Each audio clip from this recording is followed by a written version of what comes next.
നിങ്ങളുടെ ഉദ്ദേശ ലക്ഷ്യങ്ങൾ, ആഗ്രഹങ്ങൾ, അഭീഷ്ടങ്ങൾ പെട്ടെന്ന് നേടിയെടുക്കാനും അതോടൊപ്പം നിങ്ങളുടെ ബിസിനസ്സിൽ വലിയ ഉയർച്ച നേടുക, വലിയ സാമ്പത്തിക പുരോഗതി കൈവരിക്കാൻ സാധിക്കുക, ധനസമൃദ്ധി, സ്ഥാനങ്ങൾ നേടിയെടുക്കാൻ വേണ്ടി പരിശ്രമിക്കുക, മത്സരങ്ങളിലും മറ്റും വിജയം നേടുക, ഇങ്ങനെ അഭീഷ്ട ലബ്ധിക്ക് വേണ്ടി ഏത് രീതിയിലും ചെയ്യുന്ന ഒരു പൂജാകർമ്മമാണ് രാജഗോപാല പൂജ. മഹാരാജഗോപാലം എന്നറിയപ്പെടുന്ന ഒരു മന്ത്രമുണ്ട്. ശ്രീകൃഷ്ണ ഭഗവാൻ യമുനാ നദിയുടെ തീരത്ത് കടമ്പ് വൃക്ഷത്തിൽ ചാരി നിന്നുകൊണ്ട് തൻ്റെ ഓടക്കുഴൽ നാദത്താൽ ഈ ലോകത്തെ മുഴുവൻ വശീകരിക്കുന്ന ഒരു ഭാവമുണ്ട്.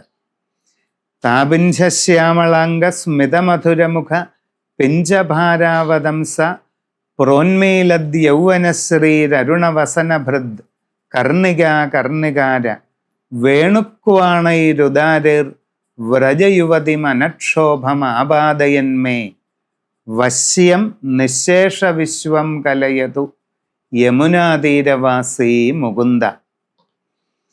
ഈ ലോകത്തെ മുഴുവൻ തൻ്റെ വേണുനാദത്തിലൂടെ മോഹിപ്പിക്കുന്ന ഭഗവാനാണ് രാജഗോപാല കൃഷ്ണൻ.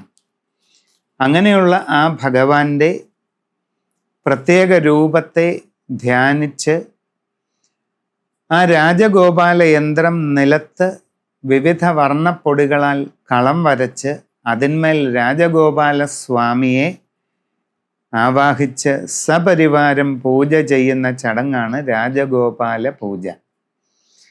വിധിപ്രകാരം ഉപാസിക്കാൻ തയ്യാറുള്ളവർക്ക്, ആവശ്യക്കാരാണെങ്കിൽ അവർക്ക് ഈ രാജഗോപാല മന്ത്രം ദീക്ഷയായിട്ട്, ഉപദേശമായിട്ട് നൽകുകയും ചെയ്യാവുന്നതാണ്. ഇങ്ങനെയുള്ള രാജഗോപാല പൂജ നടത്തി ഉപാസന സ്വീകരിക്കുന്നവർക്ക് ജീവിതത്തിൽ എല്ലാ അഭീഷ്ടങ്ങളും നേടാൻ ഇത് സഹായിക്കുമെന്നാണ് വൈഷ്ണവ ശാസ്ത്രങ്ങളിൽ പറയുന്നത്. നമസ്കാരം.